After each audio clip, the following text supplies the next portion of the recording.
Tuhan, kami percaya Tuhan, di waktu Engkau berkenan atas kehidupan kami, di waktu kami mengandalkan Engkau dalam kehidupan kami, tidak ada yang mustahil bersama dengan Engkau.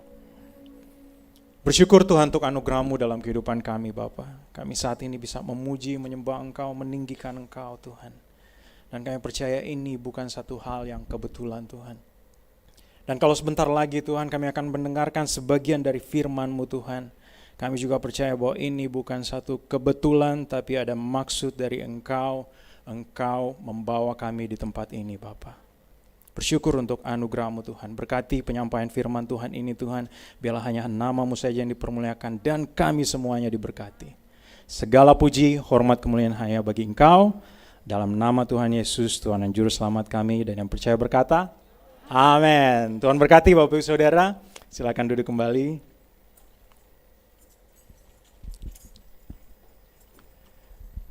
Hari Jumat kemarin Bapak Ibu Saudara saya mengalami sakit kepala, susah. Bukan hari Jumat aja, mungkin hari Kamis gitu. Saya lagi meeting, sakit kepala gitu ya.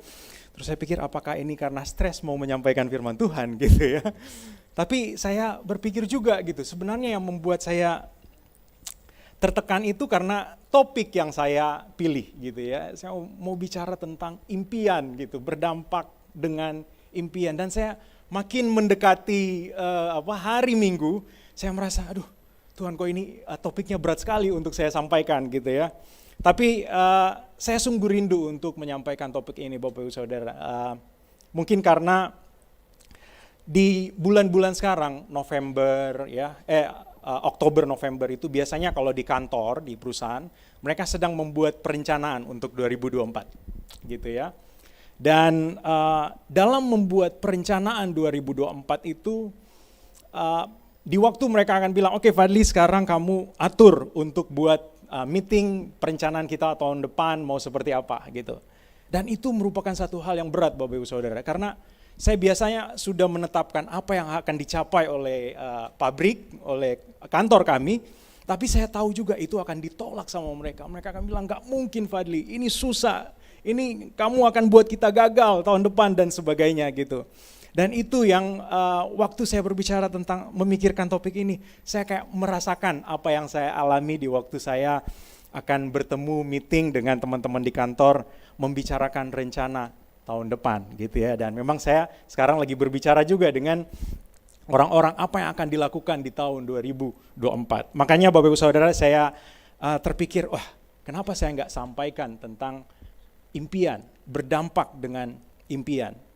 Saya bertemu dengan orang-orang, kalau di tempat kerja mereka suka bilang, Fadli kami nggak perlu susah-susah lagi, nggak usah susah-susah targetnya gitu. Saya bentar lagi mau pensiun gitu kan, saya yang penting bisa mengikuti aja dan akhirnya saya terima pensiun saya. Ataupun yang lain berpikir, bentar gambar saya nggak kelihatan. Ataupun yang lain berpikir bahwa saya yang penting dapat gaji udah cukup, gaji saya sekarang ini sudah cukup dengan apa yang saya butuhkan. Mungkin juga Bapak Ibu Saudara juga mengalami hal yang sama. Saya sudah merasa cukup dengan apa yang saya punya, apa yang saya dapatkan cukup untuk saya, cukup untuk keluarga saya, tidak perlu lagi untuk hal-hal yang lebih tinggi untuk saya kerjakan, gak perlu lagi susah-susah, gak perlu lagi capek-capek, ini saja sudah cukup. Nah inilah dasar kenapa saya mau bicara tentang impian. Nah, saya mau kita memulai berdampak dengan impian, belajar dari kisah Nehemia. Siapa yang sudah tahu tentang Nehemia? Sudah sering dengar ya, kalau di sekolah minggu Nehemia membangun tembok Yerusalem, gitu ya, dia bangun tembok Yerusalem.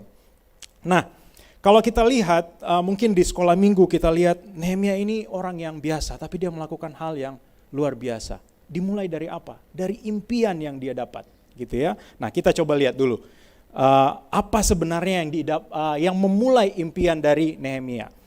Jadi satu waktu kalau kita lihat di Nehemia 1 ya pasal pertama gitu, Nehemia bertemu dengan orang-orang Yehuda. Mereka datang dari Yerusalem memberitahukan kondisi kota Yerusalem dan juga masyarakat yang ada di sana. Nah, Nehemia sendiri ada di mana? Dia ada di Persia sebagai seorang buangan di sana, gitu ya. Dan dia bekerja sebagai juru minuman raja pada waktu itu. Dan dia tanya sama mereka, gimana kondisi Israel, gimana kondisi orang-orang yang ditinggalkan di kota Yerusalem, gimana keadaan mereka. Nah, saya bacakan Nehemia 1 ayat 3. Kata mereka kepadaku, orang-orang yang masih tinggal di daerah sana, yang terhindar dari penawanan, ada dalam kesukaran besar dan dalam keadaan tercela. Tembok Yerusalem telah terbongkar dan pintu-pintu gerbangnya telah terbakar.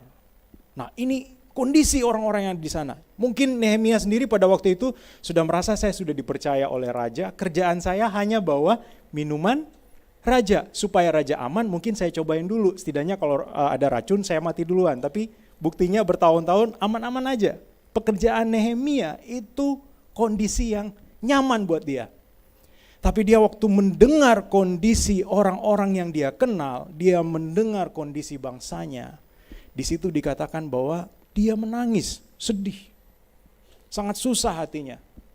Dia berpuasa dan berdoa kepada Tuhan. Nah, saya mau tunjukkan kepada Bapak Ibu Saudara apa yang dia sampaikan. Memang ada cukup panjang doanya Nehemia ya. Jadi kalau dia sambil menangis, kemungkinan besar sampai kering-kering matanya waktu nangis gitu.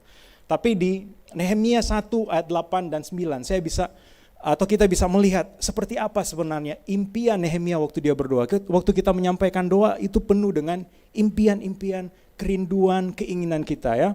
Nah, Nehemia 1 ayat 8 sampai 9. Ingatlah akan firman yang kau pesan kepada Musa. Ini Nehemia lagi berdoa, berbicara kepada Tuhan. Hambamu itu, yakni bila kamu berubah setia, kamu akan kucerai-beraikan di antara bangsa-bangsa.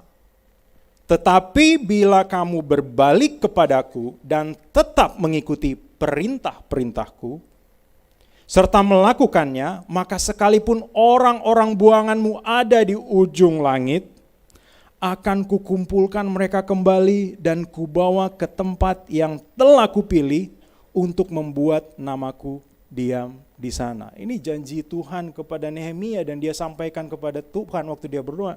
Ini luar biasa. Tuhan bilang, walaupun mereka ada di ujung langit, dimanapun mereka, mungkin mereka ada di Mars, Tuhan bisa bawa mereka ke sini. Tuhan bisa mengumpulkan di waktu mereka berubah, bertobat dari kesalahan-kesalahannya. Nah, inilah kalau dilihat dari doa Nehemia, apa sih menjadi impiannya? Dia mau supaya orang-orang yang tercerai-berai itu berkumpul kembali. Mereka datang lagi. Nah, kalau kita lihat misalnya hal yang lain yang diimpikan oleh Nehemia itu di waktu Nehemia berkomunikasi dengan rajanya. Jadi satu waktu karena dia tugasnya untuk membawa minuman kepada raja, dia datang dan mukanya muram gitu ya, sedih, susah. Dan saya yakin Nehemia ini bukan orang yang pintar berbohong gitu ya, karena dia nggak bisa merubah raut wajahnya. Kalau lagi susah ya udah susah gitu ya, nggak perlu senyum-senyum di depan raja. Karena di waktu mereka menunjukkan muka susah, kemungkinan besar raja akan berpikir, wah jangan-jangan orang ini sudah dibayar sama kerajaan lain ngasih racun buat saya gitu ya. Tapi dia memang apa adanya, dia tunjukkan kondisi yang dia alami. Dia ceritakan kondisi di negaranya, di bangsanya. Dan kalau kita lihat di Nehemia 2 ayat 4 sampai 5 dikatakan, lalu kata raja kepadaku, jadi apa yang engkau inginkan? Maka aku berdoa kepada Allah semesta langit. Nah, waktu dia berdoa mungkin ada jeda beberapa detik mungkin waktu itu ya. Tuhan berikan saya kemampuan untuk bisa menjawab pertanyaan raja ini gitu ya. Jarang-jarang mungkin raja nanya gitu. Kemudian jawabku kepada raja, jika raja menganggap baik dan berkenan kepada hambamu ini, utuslah aku ke Yehuda, ke kota pekuburan nenek moyangku, supaya aku membangunnya kembali. Mungkin dia berpikir, Nehemia berpikir, raja mau peduli apa gitu. Ini kan bukan areanya dia, ini kampung halaman saya gitu ya, atau nggak ada urusannya sama rajanya gitu. Tapi dia menyampaikan, dia berani menyampaikan itu. Dan setelah Nehemia menyampaikan, nggak cuma sampai di situ Bapak Ibu Saudara, dia pun minta macam-macam. Waktu raja bilang oke, minta, boleh nggak saya dapat surat ini raja, boleh nggak saya dapat ini, saya dapat ini, saya dapat ini. Dan anugerah Tuhan menyertai kehidupan Nehemia. Nah, Karena kisah Nehemia ini cukup panjang, kalau nggak salah ada sekitar bisa sampai 10 pasal kalau nggak salah ya gitu ya. Nah saya akan bacakan saja urutan-urutan kejadian di Nehemia ini, perjalanan impian Nehemia. Saya bacakan dari atas, Bapak Ibu Saudara juga bisa mengikuti ya. Nehemia menerima berita yang menggerakkan hati, muncul impian dalam hatinya, dan dia menyampaikan keinginannya dalam doa kepada Tuhan. Dia meminta izin atasannya untuk memulai impiannya. Kemudian dia datang ke Yerusalem, dia meneliti kota, khususnya tembok-tembok, pintu-pintu yang ada di Yerusalem. Dan setelah itu apa yang dia lakukan? Dia ajak orang-orang yang ada di sana untuk bangun kembali kotanya. Dia ajak pemimpin-pemimpin Yerusalem, dia meyakinkan mereka walaupun mungkin dia orang yang dari jauh mereka nggak kenal. Dan mereka mengatakan, ya kami siap untuk membangun. Akhirnya mereka mulai membangun tembok Yerusalem. Di waktu mereka sedang membangun tembok Yerusalem, mereka mendapatkan tentangan dan berbagai ancaman dari bangsa-bangsa di sekeliling mereka. Bahkan dari waktu mereka sedang membangun, pekerja-pekerja ataupun orang-orang yang ikut, mereka mulai mengeluh. Yang mengeluh siapa? Istri-istri mereka mengeluh. Kami sudah capek, lelah mengerjakan ini, tapi kami mau makan aja susah. Kehidupan kami susah. Anak-anak kami jual sebagai budak. Sampai seperti itu kondisinya. Dan ternyata setelah dicari tahu oleh Nehemia, ternyata pemimpin-pemimpin yang ada di Yerusalem pada waktu itu, mereka mencari untung terhadap orang-orang yang ada di situ. Jadi akhirnya Nehemia harus menyelesaikan dulu masalah itu, dan akhirnya mereka mendukung apa yang mau dilakukan oleh Nehemia, dan mereka juga sepakat untuk sama-sama membangun. Tapi dalam proses membangun, Nehemia menghadapi fitnah dari sekeliling-sekeliling gitu ya. Bahkan termasuk orang-orang dalam dipakai untuk memfitnah Nehemia. Ada ancaman pembunuhan dan termasuk menghadapi nabi-nabi palsu. Ada juga nabi yang diakui nabi di sana, dan itu dimanfaatkan sama orang-orang untuk ngomong sama Nehemia supaya dia dijebak. Kemudian dia terus bangun kota sambil memegang senjata. Jadi kalau dilihat di ceritanya itu, mereka pegang misalnya batu bata ataupun peralatan, satunya pegang senjata, Bapak Ibu Saudara. Kalau mereka diserang, mereka sudah siap sedia gitu. Bahkan mereka bisa dibilang tidurnya sedikit. Tembok dan kota akhirnya selesai direnovasi dan orang-orang kembali dari pembuangan. Kalau kita lihat cerita dari Nehemia ini, dari awal sampai akhir semua dimulai dari impian. Dia tahu apa yang harus dia lakukan dan dia mengerjakan. Apakah dia mengerjakan dengan mudah? Enggak. Susah dia kerjain. Bahkan kalau bisa dibilang apa yang dia punya dia kasih. Sakit hatinya dia kasih untuk membangun apa yang dia impikan. Dan pada akhirnya tidak hanya kota dan tembok dibetulkan, tapi pada akhirnya orang-orang yang sudah tercerai-berai itu datang tinggal di kota itu. Walaupun pada akhirnya tidak semua, karena kota itu juga nggak terlalu besar, jadi akhirnya mesti dipilih gitu ya, siapa-siapa yang akan tinggal di sana. Nah, saya rindu kita belajar dari Nehemia, Bapak Ibu Saudara. Nehemia adalah seorang yang digerakkan dengan impian.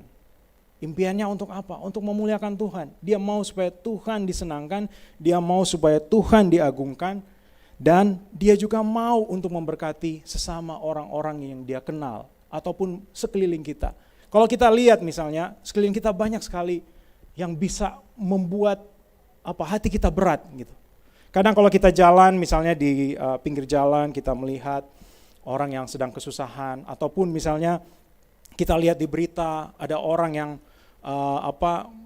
sulit untuk makan di sebelah sana, ada orang yang punya masalah ini, belum lagi kemarin kami sempat membicarakan ada orang yang punya masalah kesehatan mental gitu ya. Banyak sekali masalah-masalah di sekeliling kita yang sebenarnya bisa jadi beban hati kita, yang akhirnya membentuk impian kita. Tidak hanya untuk diri kita sendiri, tapi bagaimana kita memiliki impian untuk berdampak bagi orang-orang di sekeliling kita. Nah, Ini saya juga hanya akan bacakan Bapak Ibu Saudara, jadi nggak usah khawatir satu persatu banyak sekali gitu ya. Nah, mengapa memiliki impian itu penting? Belajar dari Nehemia dan dari berbagai pengalaman-pengalaman saya mencoba untuk menaruh di sini kenapa impian itu penting. Memiliki impian memunculkan harapan. Memiliki impian itu membangkitkan semangat. Impian itu memotivasi kita untuk melakukan sesuatu yang lebih. Impian membangkitkan keberanian kita untuk mengerjakan hal yang sepertinya menakutkan. Impian mendorong kita untuk menggunakan semua potensi yang kita punya. Impian mendorong kita untuk menjadi lebih dewasa, dan impian membuat kita lebih berdampak bagi orang lain. Ada bagian-bagian tertentu mungkin yang Bapak Ibu sendiri berpikir, maksudnya seperti apa ini? Tapi saya mau supaya kita lompat ke bagian berikutnya sambil kita coba memikirkan bagaimana impian ini bisa mendorong saya menjadi lebih baik daripada kondisi saya yang saat ini. Nah, saya mau mulai dari impian itu untuk siapa sebenarnya. Ada orang berpikir bahwa itu buat anak-anak muda aja gitu yang punya impian gitu ya. Ataupun buat si ini, si itu. Wah, saya nggak perlu lah, kondisi saya seperti ini, nggak usah lah punya mimpi-mimpi yang macam-macam gitu ya. Nah, tadi pagi Bapak Ibu Saudara waktu saya bangun, seperti biasa untuk membuat segar, apakah saya melihat update dan sebagainya gitu. Dan di situ ada satu update dari Olimpiade yang mengatakan bahwa kalau nggak salah namanya Yinling, umur 57 tahun, lolos kualifikasi tim tenis untuk berlaga di Olimpiade Paris 2024. 57 tahun Bapak Ibu Saudara. Gitu. Dan di situ ditulis tidak pernah terlambat untuk bermimpi. Wah, saya pikir luar biasa ini informasi pagi ini yang menyangkut dengan apa yang mau saya sampaikan. Nah, saya mau bacakan di Yoel 2 ayat 28. Kemudian pada hari itu akan terjadi bahwa aku akan mencurahkan rohku ke atas semua manusia. Maka anak-anakmu laki-laki dan perempuan akan bernubuat, orang-orangmu yang tua akan mendapat mimpi, dan teruna-terunamu akan mendapat penglihatan. Saya percaya bahwa kalau kita bisa datang di sini, Bapak Ibu Saudara yang mengikuti live streaming bisa mengaktifkan YouTube-nya, dan sekarang kita sedang mendengarkan firman Tuhan, saya percaya ini pimpinan Roh Kudus dalam kehidupan kita, amin. Tuhanlah yang membawa kita di sini. Dan saya juga percaya Tuhan juga pasti membangkitkan keinginan, impian dalam kehidupan kita. Namun mungkin pada kondisi-kondisi tertentu kita berpikir, buat apa lagi saya punya impian. Kalau kita lihat di sini, orang-orangmu yang tua akan mendapat mimpi. Kalau di bahasa Inggris kan dreams, ini sebenarnya impian gitu. Orang-orang tua akan mendapat impian. Kadang mungkin orang yang tua gitu, misalnya saya dengan teman kantor saya aja kalau sudah 54 bentar lagi mau pensiun, Wadli nggak usah lah yang susah-susah, kita yang begini-begini aja, sudah nggak mau lagi bermimpi. Saya bilang sama mereka, Pak, Bapak berapa lama lagi di sini? 1 tahun lagi saya akan pensiun. Kenapa Bapak tidak mau meninggalkan warisan yang terbaik selama 1 tahun Bapak di sini, supaya orang-orang ini bisa Bapak bantu mereka menjadi lebih baik. Tidak hanya memikirkan diri sendiri. Waktu menyampaikan itu memang satu kondisi yang susah gitu ya. Tapi akhirnya, jadi apa yang saya mesti lakukan? Waktu orangnya bicara seperti itu, kita lakukan ini Pak, kita lakukan ini. Bapak punya pengalaman yang banyak, ini kita bisa lakukan. Selama 1 tahun ke depan. Bayangkan apa yang akan didapatkan oleh orang-orang yang ada di sini, yang bekerja di sini. Kalau kita menjadi contoh buat mereka, kita membagikan semua apa yang kita tahu, baik itu pengetahuan tentang cara kerja, termasuk dengan bagaimana memotivasi, membangkitkan semangat. Dan akhirnya muncul impian-impian yang baru. Satu waktu saya meeting dengan beberapa orang dan mereka bilang, sudah nggak mungkin lah Fadli. bisanya pasti hanya begini-begini saja. Dan yang penting ya udahlah, karena perusahaan sudah minta kamu untuk jalanin program, kita jalanin aja. Saya bilang sama mereka, no, itu tergantung pada kalian. Kalau kalian percaya atau enggak. Kami enggak percaya. Oke, saya bilang, kalian percaya sama saya? Kita percaya sama kamu. Oke, kasih saya waktu 3 bulan, kita jalankan. Kenapa saya yakin? Karena saya sudah pernah menjalankan. Dan dalam waktu 3 bulan, yang pertama mereka bilang, yang bisa mengerjakan 1 orang, tiba-tiba mereka bilang, Fadli, yang kemarin cuma 1, kami mau jalan 28. Saya bilang, weh, tenang dulu, tenang. Jangan 28, nanti energi kalian habis gitu ya, sedikit-sedikit. Tapi semua orang bisa punya mimpi, Bapak Ibu Saudara. Walaupun kita sudah umur 85. Kaleb meminta pegunungan waktu dia di umur 85. Waktu Tuhan membangkitkan kembali impian di Nabi Abraham, itu umur berapa? 90-an. Kalau kita lihat mungkin siapa yang suka makan ayam goreng di luar gitu yang terkenal yang dari Amerika itu mereka mulai bisnis waktu orangnya umur 65 tahun. Kalau saya sekarang umur 25, wah kok 25 ya. Nah ini 65 masih panjang buat saya, dan saya melihat bahwa ada hal yang lebih luar biasa lagi yang ada di depan saya. Begitu juga dengan Bapak Ibu Saudara. Tuhan tidak melihat umur apa yang akan kita kerjakan. Waktu Tuhan menciptakan alam semesta, Tuhan tidak bilang, kita punya duit berapa untuk bangun satu planet gitu ya. Kita punya modal apa saja, punya pekerja berapa banyak, malaikat yang tersedia berapa untuk saya bikin matahari dan bintang-bintang. Enggak. Tuhan cuma bilang, jadilah, dan semua jadi. Dan saya percaya di waktu ada Tuhan di pihak kita, tidak ada yang tidak mungkin. Umur berapapun kita, sesusah apapun kehidupan kita. Saya kalau pulang kampung, Bapak Ibu Saudara, sering ketemu dengan nenek saya ya. Setiap kali ketemu, pasti satu hal yang disampaikan oleh nenek saya selalu bilang gini, Oma nggak bisa kasih apa-apa buat kamu tuh, gitu. Jadi saya dipanggilnya Utu gitu ya. Tapi Oma berdoa buat kalian setiap hari. Oma saya nggak bisa, udah susah untuk jalan, bisanya tidur. Tapi setiap pagi kalau saya ada di sana, saya bisa dengar nama Fadli, nama Gio, Kelly Nicole Carol, keluarga saya disebutin satu-satu. Jadi dan sekarang sudah 89 tahun, tetap dengan doanya.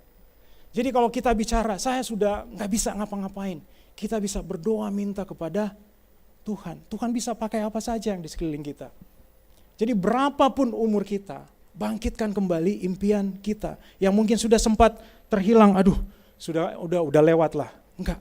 Bilang kepada Tuhan, Tuhan ini bukan, saya percaya bahwa kalau impian ini datang dalam hati pikiran saya, Engkau pasti punya rencana dalam kehidupan saya. Dan saya akan terus berdoa, saya akan terus mengejar apa yang sudah kau berikan, walaupun fisik saya kelihatan tidak mungkin. Dan dibilang di situ bahwa tidak hanya orang-orang tua, teruna-teruna akan mendapat penglihatan. Kalau teruna-teruna berarti ini yang muda-muda gitu ya. Nah yang muda-muda mungkin sudah berpikir, saya mau ke sana tapi kok kayaknya susah banget gitu kan. Kalau saya ketemu dengan teman-teman yang masih baru di kantor gitu ya, anak-anaknya MT, manajemen trainee, waduh Pak kayaknya susah banget ya untuk di posisi itu ya gitu. Kayaknya aduh susah deh pokoknya gitu. Jadi mereka merasa sangat susah gitu. Kelihatannya tidak mungkin gitu ya. Nah, tapi tiba-tiba saya kepikiran, ada satu cerita di tempat saya Bapak Ibu Saudara. Waktu saya bertemu dengan seorang karyawan ini, dia seorang pekerja third party, outsourcing, masih muda, mungkin baru berapa tahun lulus SMA. Waktu bekerja orangnya sangat rajin. Dan satu waktu atasannya bilang, Fadli saya mau promosikan dia, mau mengangkat dia jadi karyawan tetap. Oh bagus, saya juga lihat dia bagus. Dan singkat cerita, 2018 kemarin, orang ini dipromosikan menjadi kepala keuangan. Mana kepikir 2013 sampai 2018 akan jadi seperti itu, gitu ya. Dan kalau dia kemana-mana mungkin dia waktu itu nggak punya motor, sekarang dia kemana-mana bisa bawa CR-V. Nggak pernah kepikir dalam kehidupannya dia. tapi dia melakukan sesuatu. Jadi buat anak-anak muda yang saat ini yang ada di sini gitu, yang sudah mulai berpikir, udah yang penting saya jalanin aja, yang penting saya kuliah aja, yang penting lulus dapat ijazah misalnya, atau yang penting saya kerja dapat gaji setiap bulan, itu sudah cukup. Enggak. Buat impian di mana kita akan melakukan hal-hal yang lebih besar, jadi suatu waktu kita akan berada di situ. Kita akan menjadi kesaksian dalam kehidupan orang lain. Bahkan mungkin akan menjadi kesaksian buat diri sendiri. Fadli, dulunya begini loh. Dan akhirnya bisa ke sini. Jadi, kalau kita bicara impian ini buat semua orang, Bapak Ibu Saudara. Semua umur, dalam semua keadaan, dan siapapun dapat memiliki impian. Nah, selanjutnya, ini bagian yang penting yang saya mau sampaikan. Apa yang sebaiknya menjadi impian kita? Apakah misalnya saya bermimpi untuk punya impian supaya saya punya rumah yang besar di Kelapa Gading, itu baik untuk saya? Sangat tergantung. Apakah saya mau mendapatkan impian itu untuk membuat saya hanya bangga saja, supaya saya dilihat sama orang-orang, ataupun sama saudara-saudara saya sekampung, ataupun masyarakat-masyarakat yang lain, ataupun teman-teman di gereja melihat, wah kamu luar biasa. Apakah hanya sekedar itu? Tapi impian kita harus lebih jauh dari itu. Bahkan kalau bisa yang seperti itu, mari kita singkirkan. Satu waktu ada yang mengatakan bahwa, wah Pak, keren juga jadi manajer. Saya mau jadi manajer. Saya bilang, sebaiknya kamu jangan jadi manajer. Kenapa? Karena alasan kamu menjadi seorang manajer itu hanya keren. Padahal kamu nggak tahu, jadi manajer itu tidur pun kamu harus bekerja, berpikir, dan harus mengerjakan sesuatu. Di jalan, lagi nyetir ataupun yang lain, pasti pikiranmu akan memikirkan pekerjaan-pekerjaan yang ada di tempat kerja. Ada tantangan-tantangan, tidak hanya keren, tidak hanya fasilitas, ataupun hal-hal yang kita lihat bagus dilihat sama orang. Tapi ada hal-hal yang menjadi tantangan kita, dan di waktu kita hanya berpikir seperti itu, tampilan luar, akhirnya kita sirnalah impian kita. Makanya di bagian ini saya mau menyampaikan apa yang sebaiknya menjadi impian kita. Filipi 4 ayat 8. Jadi akhirnya saudara-saudara, semua yang benar, semua yang mulia, semua yang adil, semua yang suci, semua yang manis, semua yang sedap didengar, semua yang disebut kebajikan dan patut dipuji, pikirkanlah semuanya itu. Di waktu kita memiliki impian, Bapak Ibu Saudara, dan mungkin sekarang saya punya banyak impian, mari kita luruskan impian kita. Saya punya impian ini, saya mau punya kendaraan ke kantor, biar dilihat sama teman-teman saya punya mobil. No, bukan itu. Saya perlu kendaraan supaya saya kalau berangkat ke kantor tidak terlambat, ataupun saya berangkat ke kantor tidak hujan, karena saya harus pimpin rapat ataupun melakukan pekerjaan-pekerjaan di mana saya tidak hanya mau menyelesaikan, tapi saya mau jadi berkat buat teman-teman saya. Pikirkan sesuatu yang jauh dari apa yang sekedar mendapatkan barang ataupun hal-hal yang kelihatan oleh mata kita. Tapi bagaimana memiliki impian itu, ujung-ujungnya kita akan memuliakan Tuhan dan akan memberkati sesama kita. Itu yang harus kita pikirkan, Bapak Ibu Saudara. Kalau enggak, akhirnya hanya putus di tengah jalan. Nah, sekitar mungkin minggu lalu saya lihat di berita yang menunjukkan sebuah asteroid kalau nggak salah. Asteroid ini gambar yang mereka taruh gambarnya dari emas semuanya. Dan diperkirakan asteroid ini seharga 10.000 kuadriliun dolar. Wah, ini berarti kalau 10.000 kuadriliun dolar itu sekitar 10 juta triliun. Wah, gitu ya. Jadi bisa dibayangkan nilai dari asteroid ini sangat tidak terbayangkan, gitu ya. Tapi setelah itu saya berpikir, apa sebenarnya yang paling berharga di dunia ini? Ataupun tempat mana yang paling bernilai? Sampai di situ ditulis, wah, kalau manusia pergi berpikir untuk menambang asteroid itu, mereka akan jadi kaya raya. Tapi sebenarnya tempat yang paling berharga di dunia ini adalah di kuburan. Kenapa di kuburan? Karena di kuburan itu kumpulan orang-orang yang dulunya, mayat-mayat yang dulunya punya impian-impian yang besar. Tapi impiannya putus di tengah jalan. Mereka berpikir, saya mau jadi seperti ini, saya mau bangun ini, saya mau memberkati orang, saya mau jadi misionaris, mau yang lain. Tapi akhirnya apa? Semuanya karena rasa sakit hati misalnya di tempat kerja, di pelayanan, atau karena lelah, atau karena berpikir, aduh saya gak punya uang, ataupun yang lain. Akhirnya semua impiannya putus, hilang bersama dengan tubuh yang akhirnya meninggal. Ada di sana semuanya. Jadi kalau kita satu waktu datang ke pemakaman, kita pikirkan, Tuhan, sebelum satu waktu saya ada di sini, saya menjalani kehidupan saya dengan mengejar impian yang Kau taruh dalam hati dan pikiran saya. Hidup hanya sekali, saya mau menjalani hidup itu dengan baik. Mari Bapak Ibu Saudara kita pikirkan impian yang memuliakan Tuhan, yang akan menjadi berkat bagi sesama kita. Nah, saya rindu untuk kita melihat bahwa impian itu jangan dibatasi oleh kemampuan kita. Seperti tadi, kalau tadi kita bicara mengenai umur gitu ya. Ataupun mungkin kita berpikir, wah impiannya karena saya cuma bisanya seperti ini, karena saya pendidikan seperti ini, saya nggak usah mikir yang macam-macam lah. Gitu. Terlalu jauh gitu ya. Kalau saya di kantor itu biasanya orang akan bilang, Fadli mimpi lo gitu ya. Saya bilang, iya saya mimpi, satu waktu kau akan lihat bahwa mimpi ini jadi nyata. Gitu. Itu yang saya sampaikan ke mereka. Satu waktu Bapak Ibu Saudara, saya mungkin pernah kesaksian di depan Bapak Ibu Saudara. Tapi saya tergerak untuk membuat satu rencana yang buat saya itu sebenarnya nggak besar gitu. Saya yakin bisa dicapai gitu. Tapi dalam kenyataannya itu membuat sangat susah dalam kehidupan saya dan membuat mungkin terbawa dalam mimpi-mimpi gitu karena rencana itu gitu ya.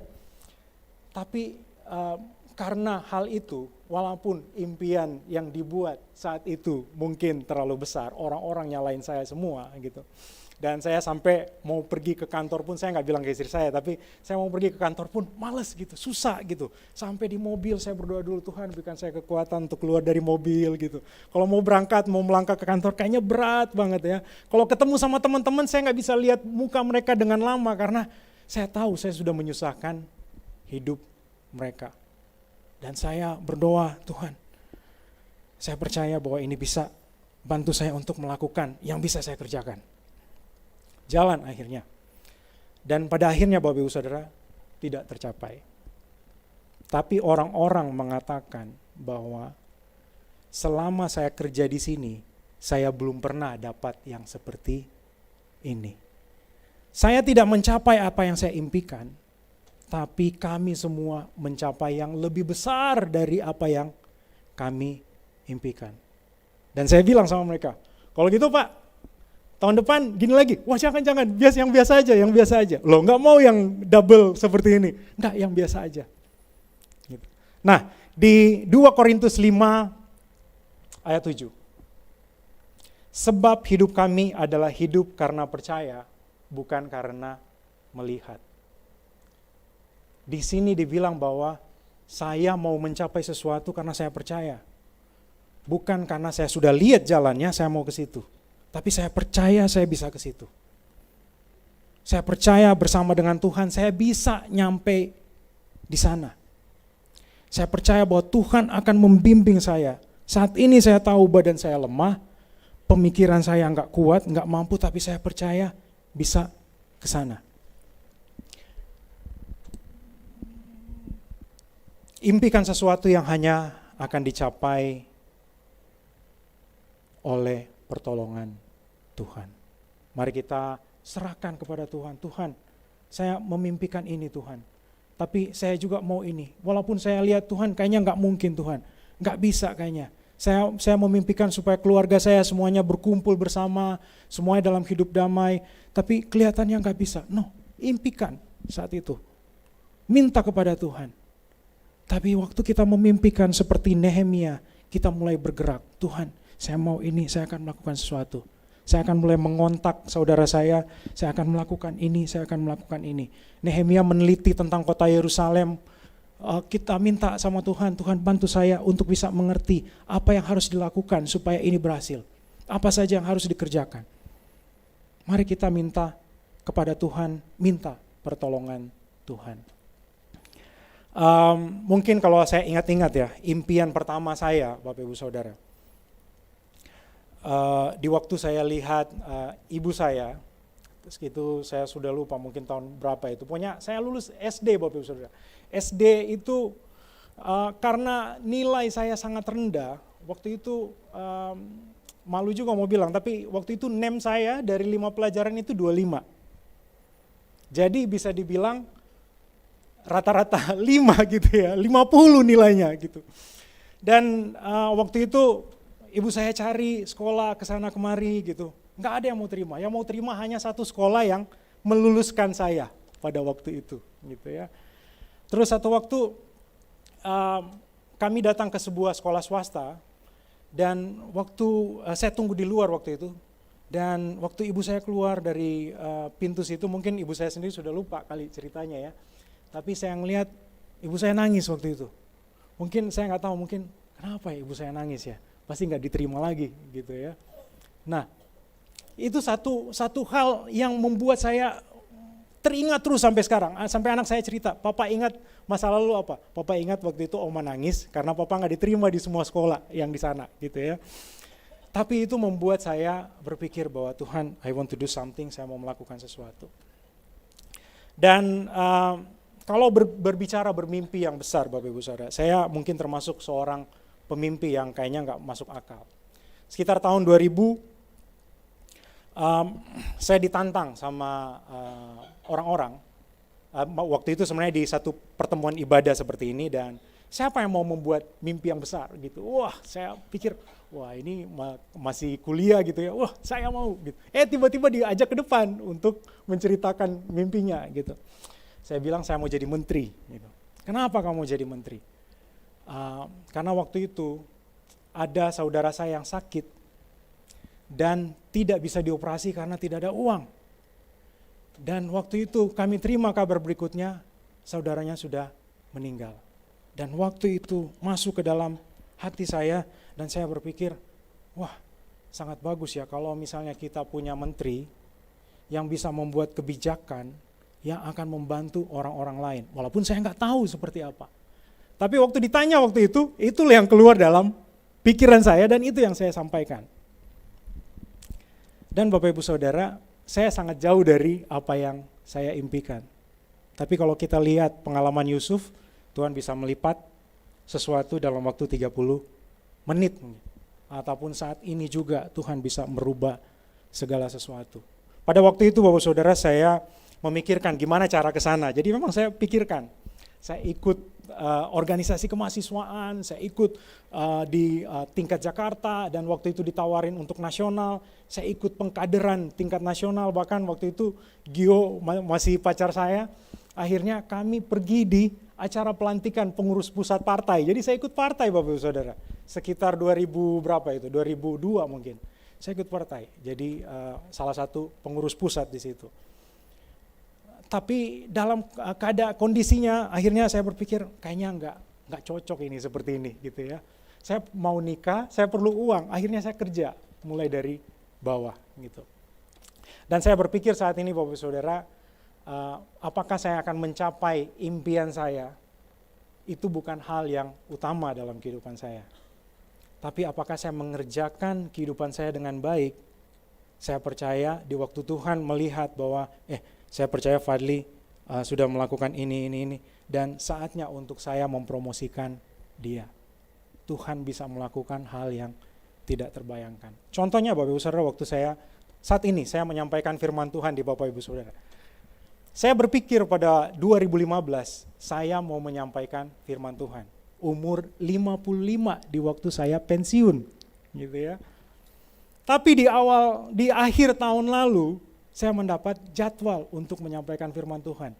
Saya takut, bingung, apa gitu, tapi saya jalanin aja. Nah, Tuhan bisa merubah, bisa melakukan sesuatu dalam kehidupan kita, selama kita mengejar sesuatu yang kita percaya ada Tuhan yang menyertai kita. Kita hidup karena percaya, bukan karena melihat. Kita tahu kondisi kita seperti apa saat ini, percayakan itu kepada Tuhan. Lihat Tuhan, jangan lihat kita. Serahkan impian kita kepada Tuhan. Efesus 3 ayat 20. Bagi Dialah yang dapat melakukan jauh lebih banyak daripada yang kita doakan atau pikirkan. Seperti yang ternyata dari kuasa yang bekerja dalam kita. Masih ingat waktu bulan lalu Bapak Saudara, Yakub mengatakan bahwa ternyata tidak hanya saya bertemu dengan Yusuf, tapi bahkan saya bertemu dengan cucu-cucu saya, dengan anak-anakmu. Tuhan melakukan yang lebih besar daripada apa yang Dia bayangkan, dari apa yang Dia impikan. Mungkin saja impian kita sudah hilang, tapi kita percaya bahwa Tuhan bisa menyatakan sesuatu dalam kehidupan kita. Gali kembali apa yang sudah hilang. Kalau perlu tenaga, pakai tenaga yang besar. Tuhan, saya mau, Tuhan, saya percaya Engkau memberikan impian ini bukan satu kebutuhan, bukan suatu hal yang coba-coba ataupun hanya iseng kamu kasih, enggak. Tapi bilang sama Tuhan, Tuhan, saya percaya ada maksud dari Engkau memberikan ini. Kalaupun saya tidak mencapai apa yang sudah ada di hati pikiran saya, yang menjadi impian saya mau menjadi orang yang mengejar itu. Kalau kita lihat tema ini, maju terus, pantang menyerah. Kalau Bapak Ibu punya impian, mungkin saat ini kita diingatkan dengan tema ini. Maju terus, pantang menyerah. Jangan takut, jangan khawatir, jangan merasa bahwa kita sendiri. Satu hal yang saya lihat saudara, bahwa waktu Israel mau merebut kota Yeriko, kalau saya ada di situ ya, mungkin saya akan bilang, kita akan rebut kota itu, kita akan mengorbankan darah kita akan mengorbankan keringat kita akan mengorbankan diri kita, kebanggaan kita, sampai di tanah perjanjian. Jadi mungkin kita akan mengorbankan sakit hati, kita akan mengorbankan keringat, kita akan mengorbankan waktu-waktu yang kita habiskan untuk kesenangan kita, untuk mengerjakan, untuk mencapai apa yang kita impikan. Jika Tuhan bekerja, pasti luar biasa. Dan yang penutup kita pada pagi hari ini, saya mau bacakan Yosua 1 ayat 8. Janganlah engkau lupa perkataan kitab Taurat ini, tetapi renungkanlah itu siang dan malam supaya engkau bertindak hati-hati sesuai dengan segala yang tertulis di dalamnya. Sebab dengan demikian perjalananmu akan berhasil dan engkau akan beruntung. Tidak hanya berhasil, tapi untung kita akan sampai di sana. Jadikan firman Tuhan penuntun yang akan membawa kita pada impian kita. Mari kita berdoa. Bapa kami dalam surga, kami bersyukur untuk anugerah-Mu. Terima kasih untuk pagi hari ini Tuhan, kami bisa berada di tempat ini Bapa. Kami percaya Tuhan, bahwa Engkau bisa bekerja dalam apapun yang ada di sekeliling kami, untuk berbicara, untuk membangkitkan kami. Kami percaya bahwa Engkau memberikan Roh-Mu Tuhan, supaya kami kuat, supaya kami mampu menghadapi apa yang ada di hadapan kami. Supaya kami melihat Engkau, bahwa Engkau Allah yang besar, yang menyatakan kebesaran-Mu dalam kehidupan kami. Dan kami mau Tuhan percaya bahwa Engkau bisa bekerja dalam kehidupan kami. Kami serahkan hidup kami dalam tangan-Mu Tuhan. Kami minta supaya Engkau bangkitkan kembali impian-impian yang ada. Kami minta supaya Engkau bantu kami memiliki impian untuk menyenangkan Engkau dan jadi berkat bagi sesama kami. Terima kasih untuk anugerah-Mu Tuhan. Serahkan semuanya dalam tangan-Mu saja. Dalam nama Tuhan Yesus, Tuhan dan Juru Selamat kami, dan yang percaya berkata, Amin. Tuhan memberkati Bapak Ibu Saudara.